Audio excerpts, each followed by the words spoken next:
Welcome to Effervescent, where we embrace a full circle approach to health. We're going to start with a few minutes with Kinley, and then we'll get started. Okay. So for this one, we're just going to take 3 mindful breaths. And whether you're cooking dinner or getting ready in your bathroom, you can just do whatever you're doing. But just for these 3 breaths, I'm going to ask you to pause, if you can, and close your eyes. And then take an inhale. And on your exhale, try to get as heavy as you can.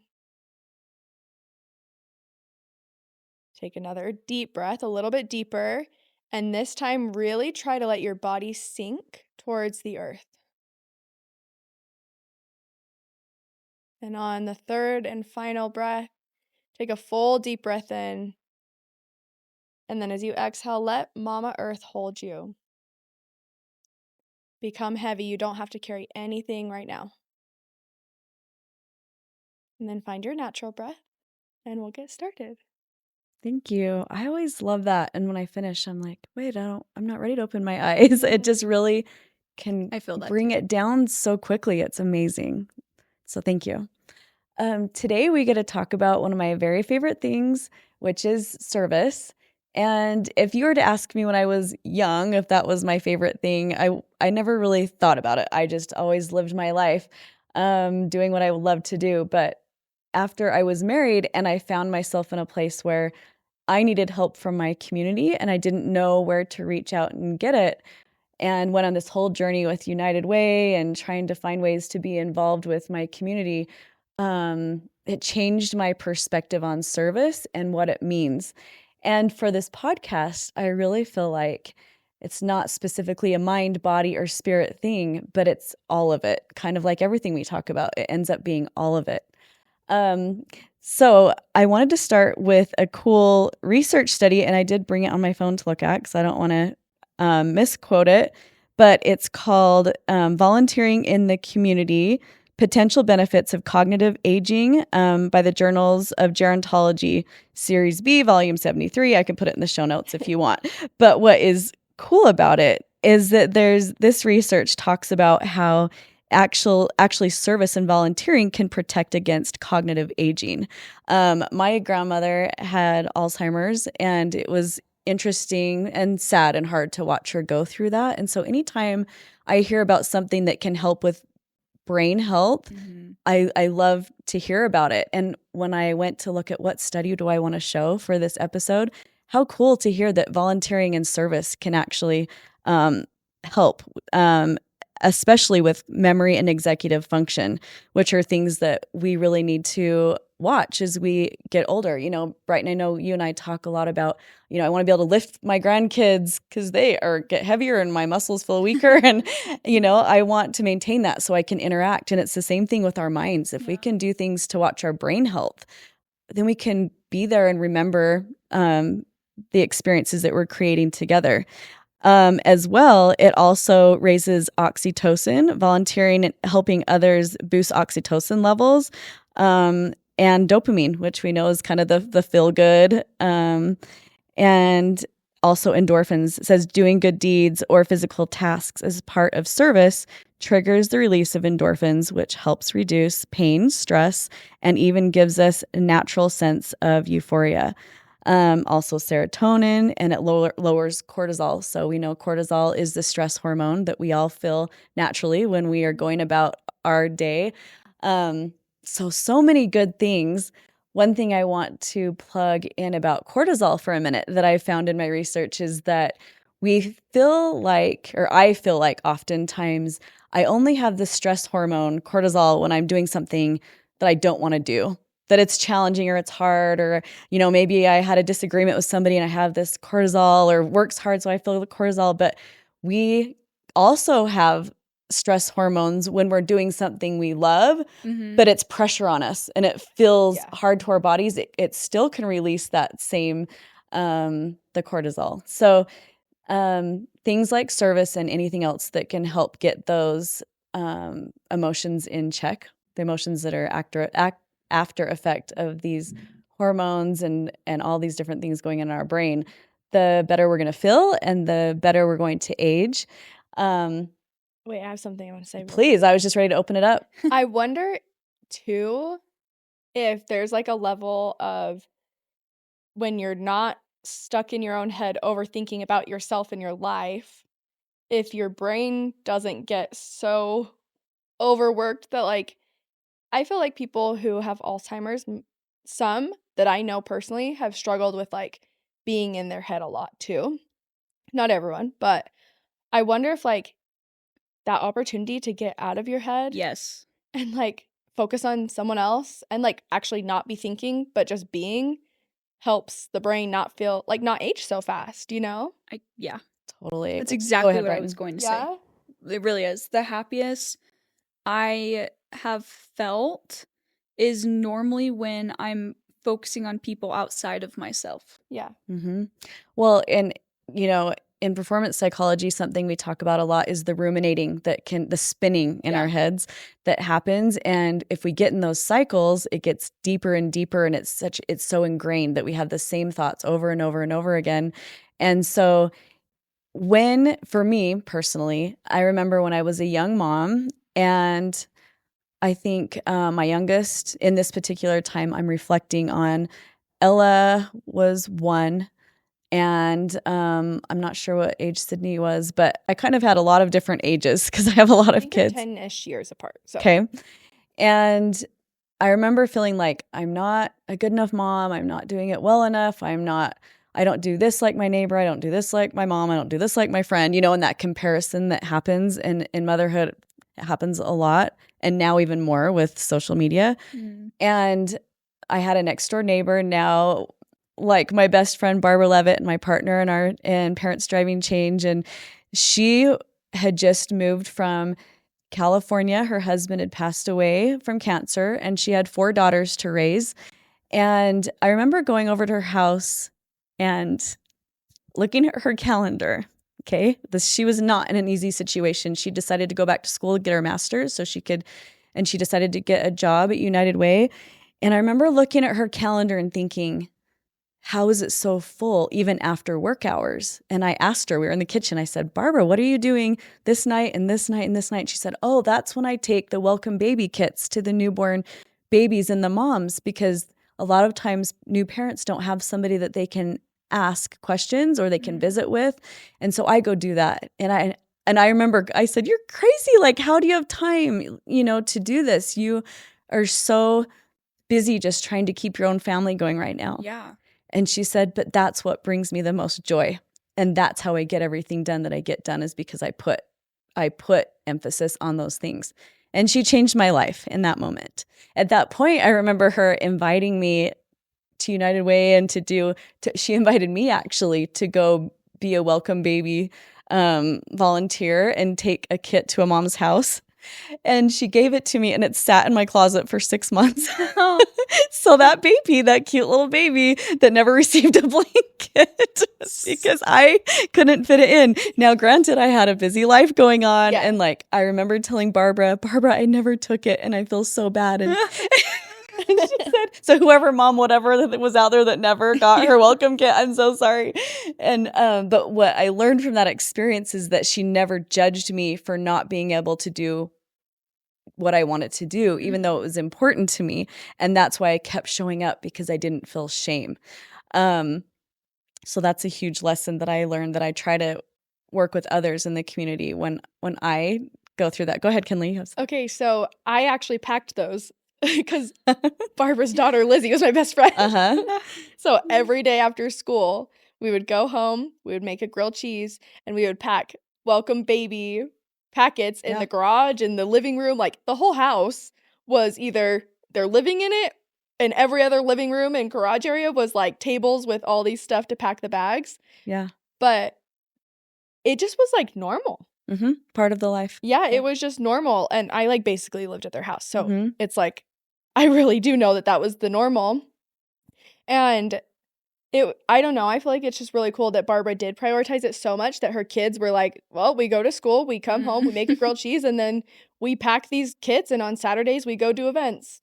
Yeah, it's It's And now they're like seriously social workers and they Yeah. help the homeless and like they're Yeah. so A charitable. doctor, Yeah, and a doctor, yeah. It was cool because that, she taught me to bring my kids into the service area. And I remember the first Help Me Grow event we did that was a free pancake breakfast. I don't know, Brighton, if you remember going to that, but all the kids would come and they would help in the ways that they could come. I want to remember, do you remember what different service things do you remember? Do you remember the diaper drive? Yeah, or like what things the do you diaper remember? drive was a big one. I remember that for sure. Funny enough, I still put it on my resumes for like school and jobs because I'm like, I did. I'm Yeah. like, I did do all these It's a things. lot of diapers. Yeah. Diaper drive. There was one at a food bank, but I'm sitting here like maybe that was with Dad and RBM and stuff. I can't remember, We but did go to Food and Care Coalition. Food and Care Coalition take- during December months and whatnot. The pancake one's actually starting to ring a bell more now, but I'm pretty sure I was decently young. There was one at a mall.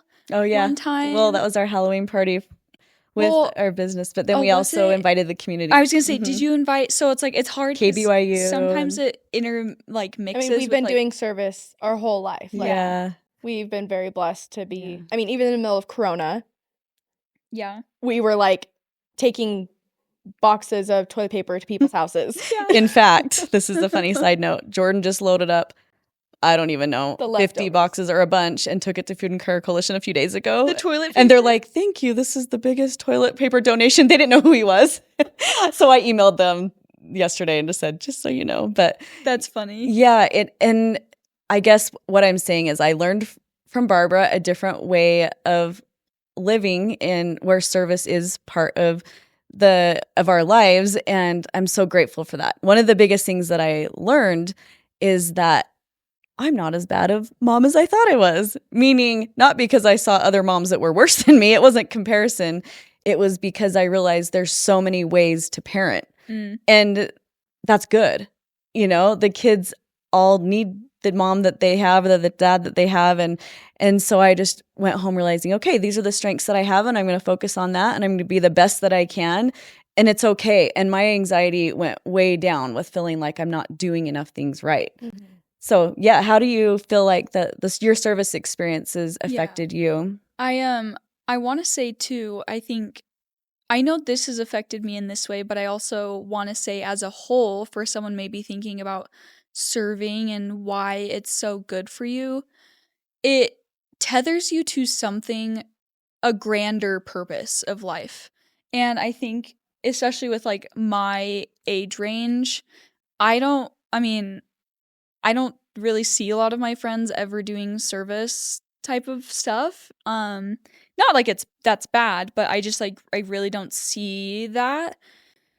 But I think especially in my age range, like when you don't know where you're going or what you want to do and what your purpose is here, and when you're lost, it's like I have always seen that when I'm in the community or when I'm going to like those events and seeing like how people need help or what people in the county are struggling with, it's like, oh, there's things that matter so much more than me, and that gives me purpose in life. And I think so my mother-in-law is very big into service. She's serving people every single day of her life. She's amazing.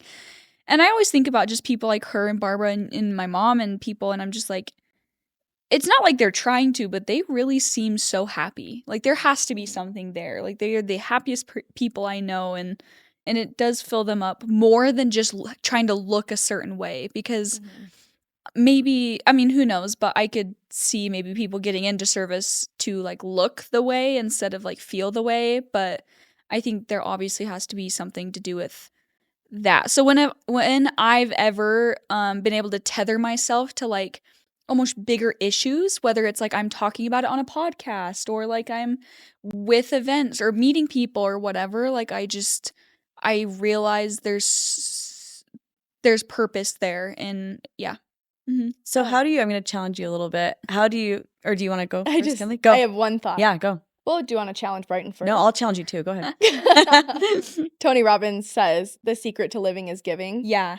And it's just true. That's all I was going to say. Like, I spent my whole high school serving the special needs kids, and that's the only way I got through high school. Like, literally, I just got off a FaceTime call like a week ago with one of my high school special needs friends who still calls me all the time, but it just made high school fun because I wasn't worried about what so-and-so was wearing or so-and-so. It was like, oh, okay, we just went on a walk to the park and the kids are playing on the playground. Yeah. Like, there's nothing to think about when you're serving.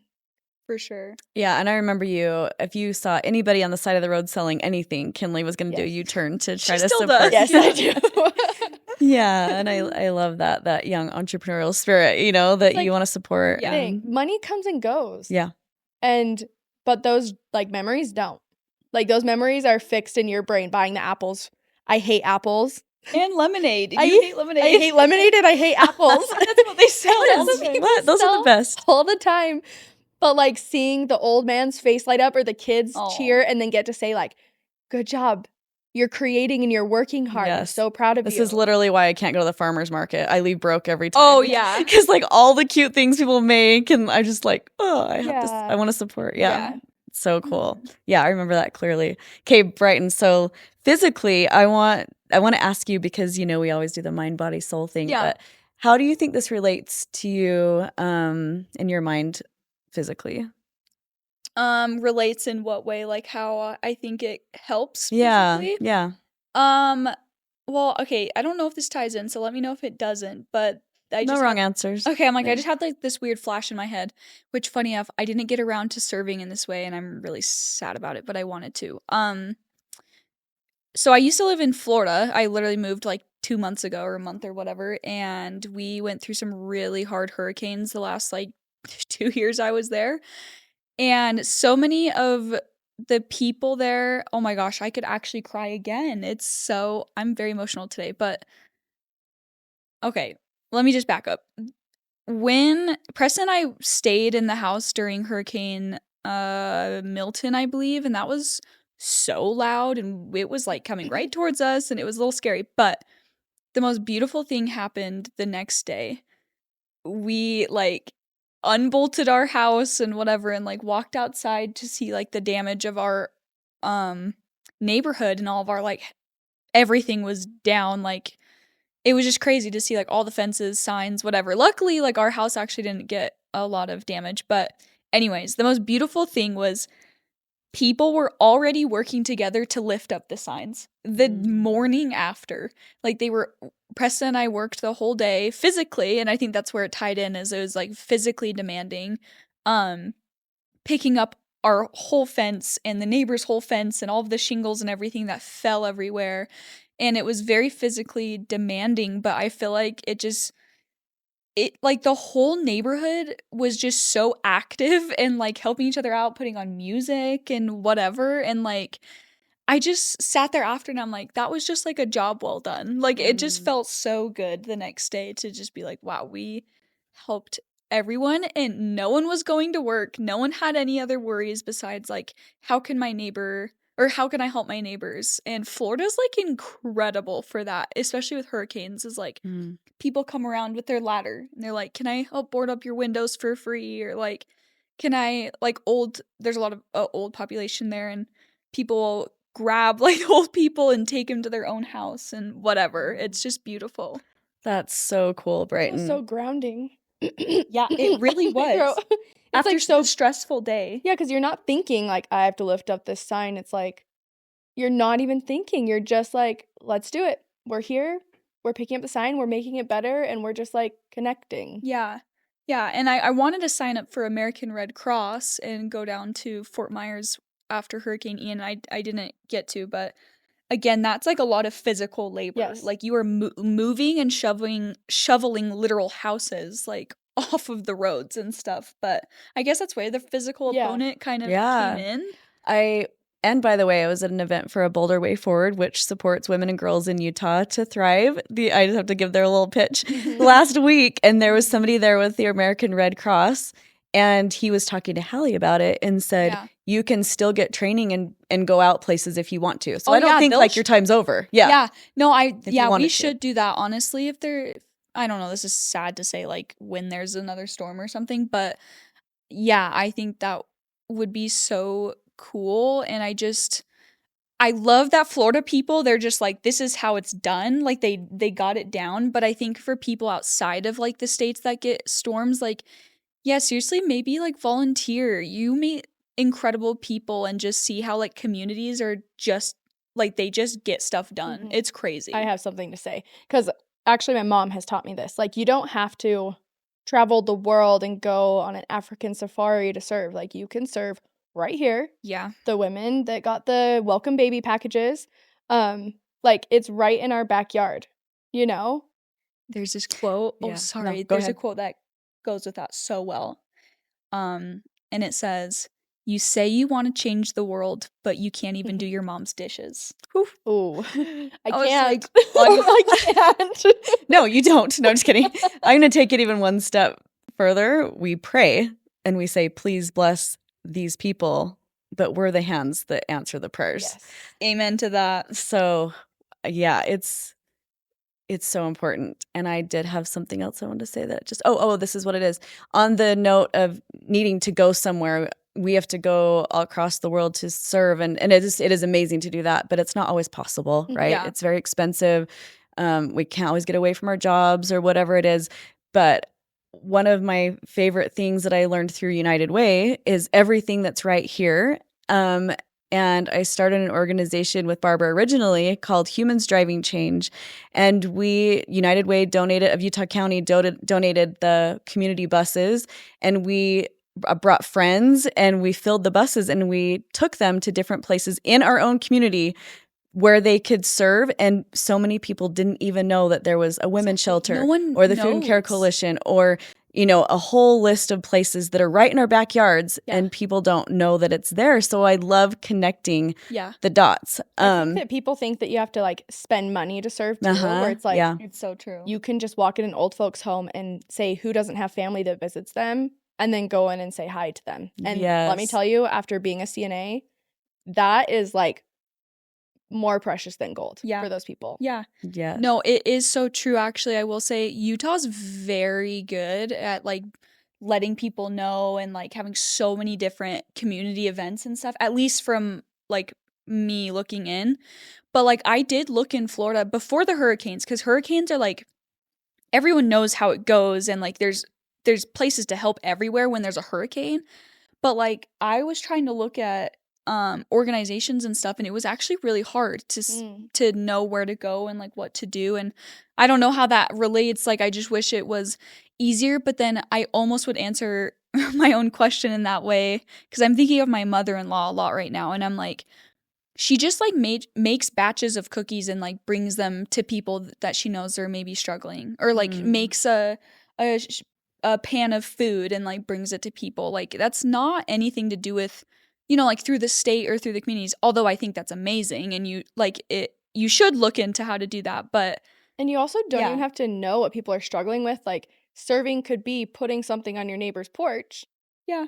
And never talking to your neighbor and being like, I'm serving you. I don't need you to know it's me. taking the trash out for your Yeah. neighbor, or Yeah. writing a little note to someone. Like, Yeah, and one of the indicators of a healthy community or not is if people feel like they're connected to their neighbors. Now, I am guilty of not Yeah, I'm even not. talking to my own neighbors. I'm not at all. Because I feel like I'm so busy outside of my home that when I come home, I just kind of retreat. But yeah, when people come home, shut their garages, and then they don't talk to anybody around them, it really does affect the community. And one way that we can do better at this, and I'm talking to myself as well, is with talking to younger people, younger than us, even like teenagers or kids, because that is a huge indicator of if they feel seen, and it affects their anxiety and depression. Like, do I know anyone that says hi to me? And so even like one thing that United Way does that I love is they have places to put books in communities. So you can decide if you get permission in your community to put a little, but Barbara has them in her front yard, I think. You can put it in your yard, and you can put books in it for people to take and to read and return. And you can switch them out. I thought that was Yeah, so cute. it's There's such one a cool close to my way. house, and I'm like, how freaking cute is They that? also Yeah. have fruit stands. Like, people will just build, like, there was one by my old house that said share the bounty, and people would just put Cool. their I didn't extra know that. vegetables, and then you would just go and take if you need That's so them. cute. People would put bread there. Like, That's So cool. amazing. Yeah. We should do that. We should Yeah. put it somewhere. Another thing, I know I'm kind of bouncing all over. I was on the board of United Way of Utah County for 12 years, and then I was off for like 3 or 4, and I just went back on again because I missed it. But one thing that I've seen in my time serving there with Bill Holterstrom and Barbara and the amazing team there is that people are really inclined to serve during the fall time and Yes, I wanted to Christmas. say this. And then we forget, people are like, Yeah. okay, I have my things to do. But the truth is that people need to eat all year and they need connection all year. And people stop donating. Yeah, people clothes, stop donating. everything. Yeah, That's good. and so to be aware of that, one thing at a homeless shelter I served at once, we did a community conversation there, and I asked them, what do you need? And they just needed extra pans. Like I throw away old pans Yeah. or give them to DI and stuff all the time. But a lot of times when people are homeless, maybe they have to move out of their home and they need a place to go for a minute before they find a way to reset. They need just some pans to cook with when they're in that housing. So there's so many things. And so I think it's about being proactive and reaching out to finding what's in your neighborhood and saying, okay, it doesn't have to be huge. It can be something I just have sitting in my house that is Put making free no stuff difference. and do a curb alert Yeah. for Facebook, like Facebook Marketplace or whatever. They'll do like, hey, this is all my free stuff. Like they could have probably sold some of it, but it's like, here you go if anyone needs it. I mean, Florida people would do that all the time, and it was great. It's cool. We got a couch. Actually, that was in Texas. And then it was Brody's bed. Brody was happy. Yeah, he was happy. Okay, Kinley, now I'm going to dive in on you. So with Soul, and we've kind of been talking about it a little bit, but how would you say it connects for you? I feel like I've been saying like it's so grounding.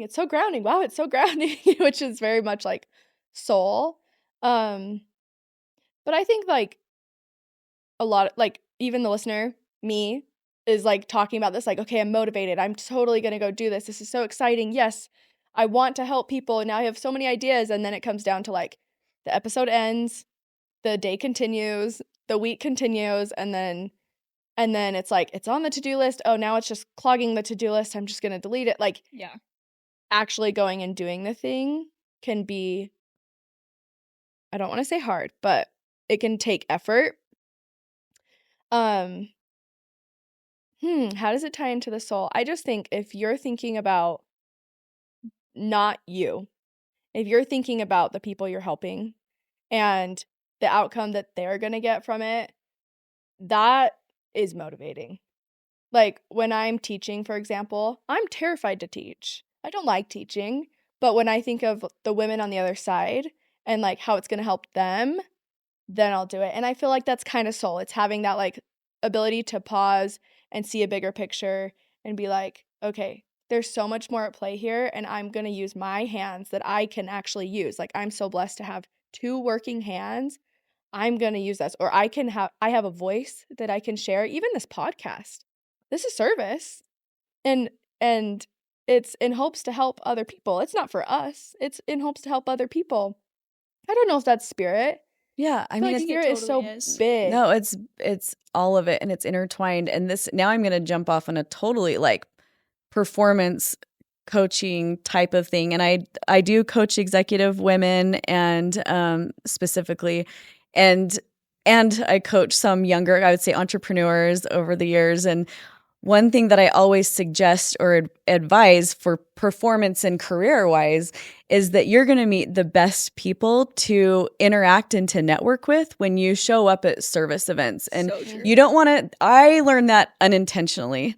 A friend texted me last night and said, Janae, how do I bring out my inner child? And I'm like, this is a longer conversation than a text, And then it got into, well, but how do I know these people to connect with and interact with? And I started talking about, I said, I've been networking for 30 years. So in that time, I didn't realize that serving on the board of United Way or the Chamber of Commerce or the different museums or whatever, I didn't know that I would be the benefactor more than I even realized. My friends, my best friends and heroes came from the time of my service. If I look back and trace back, like Mary Crafts, Cynthia Gamble, I mean, I could go on and on and on. There's so many people that I respect that I met because of my time serving. So if you're interested in even just the performance psychology side or the entrepreneurial connection side of it, get in the places those people are. Yeah. Their guards down. They're willing to meet you for who you are as a person. There might be an outcome where you end up working with them,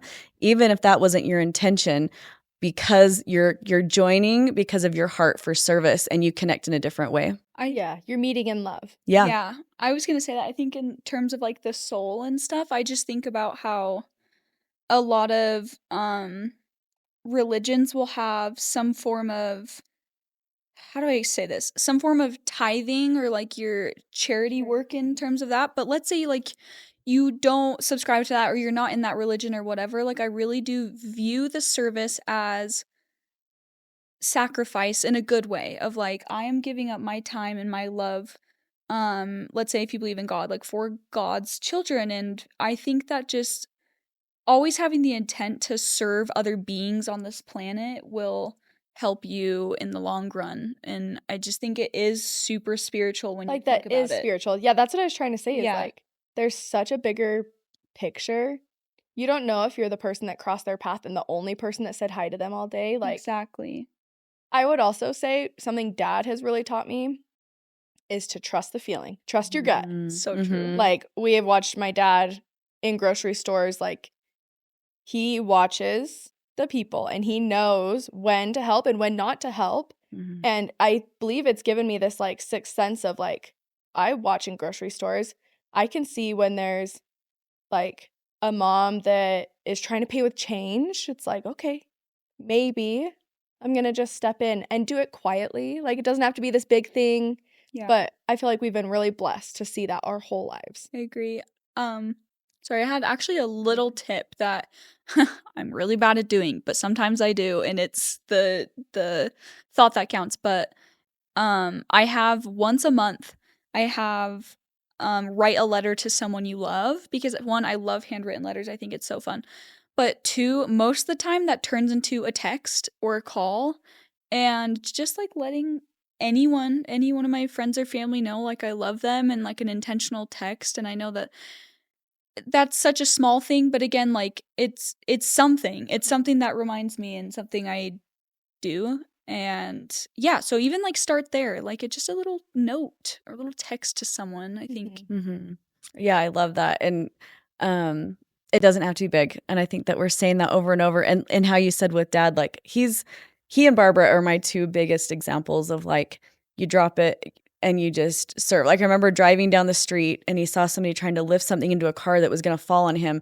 He like flies over, brakes, and runs up and catches it and helps him lift it in. And it's just like that vision, and he doesn't even see it as service. It's just what you do. Or like he would never let a door slam on somebody's face, man or woman, age doesn't matter. Like he watches for that. And this is maybe putting out something he doesn't even intend for people to know necessarily, but he has been known, I will say, he has a friend at the Smith Spire house, and he leaves money with her still and says, when somebody comes through that can't pay for the last bit of their groceries, please give this to them. And she kind of has this little drawer that she keeps. Just like and little change. John's not asking for, nobody knows that. Here I am blowing his cover on one of his things, but it's those little things that just melt my heart when I go, God, there's so much stress that we can think about all the time. And he has plenty of stress to think about, and we do.